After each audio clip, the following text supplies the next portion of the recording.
دا کوشش وي چې دا مولا او طالب دا به موږ ختم کو.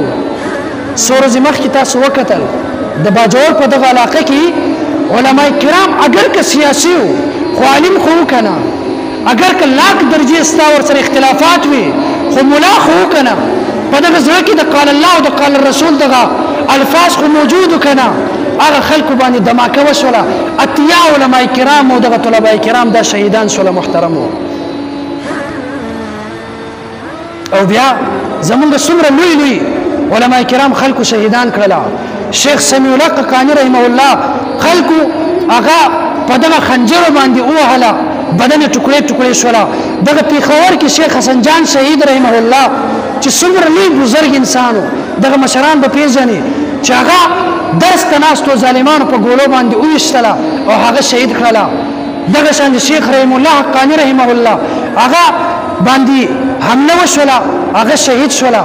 لیکن وګورئ هغه سلسله هغه وسم روان دي محترمو.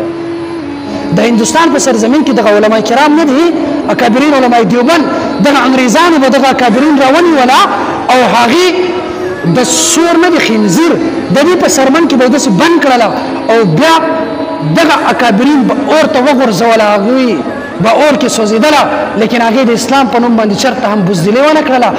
هغه زمانې نه دغه علما کرامو دغه قتلول او دغه شهادت دغه میشن جاری دی، تر قیامته پورې به جاری وي. لیکن انشاءالله دغه عالم او طالب تاسو ته به انشاءالله دغه دین اسلام به ښایي. دا خو اوس موږ خو واسطه ده، دغه شهادت قسم په خو دی چې موږ شهادت باندې علما کرام او طلبه کرام خوشحالیږو. دا شهادت نه دی محترمو، دا یو تحفه وي. او تحفه تاسو وګورئ چې دغه دنیا کې چې ستا چا سره ډېر زیات مینه وي ته هغې ته تحفه ورکوي، که هر څه وي کپړې وي که هر څه وي، لیکن دا تحفه چاله ورکوي خلک چا سره چې مینه محبت وي. او دا شهادت دا هم یو تحفه ده. الله پاک هر بې غیرته ته دغه شهادت نه نصیب کوي، الله پاک دغه تحفه هر ګناهګار ته نه نصیب کوي، بلکې شهادت دا یو تحفه ده د الله طرف نه. الله هغه چاله ورکوي څوک چې د الله په نظر کې بهتر وي، الله هغه چاله ورکوي د چا سره چې الله مینه وي، الله هغه چاله ورکوي څوک چې د الله په نظر باندې محبوب وي. محترمو دا دین اسلام دا به تر قیامته پورې رسي چې دا دین د رسول الله صلی الله علیه وسلم په وفات باندې ختم نشولا. ابو بکر عمر عثمان په وفات باندې دین اسلام نام او نشان میټاو نشولا، تر قیامت پورې بدانه میټاویږي. محترمو چې د ټول علوم او د ټول دغه دین اسلام مرکز او منبع او بنیاد هغه رسول الله صلی الله علیه وسلم هغه چې کله وفات شولا، لیکن د رسول الله داسې خلک تیار کړي چې هغې امت ته دین ورسوله.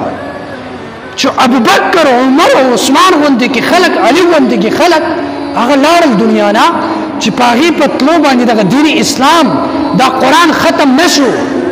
دغه شان د په دې زمانه کې اتیانه که چېرته زرګاوه علما هم شهیدان شي، بیا هم دا دین اسلام تر قیامته پورې به جاري وي. محترمو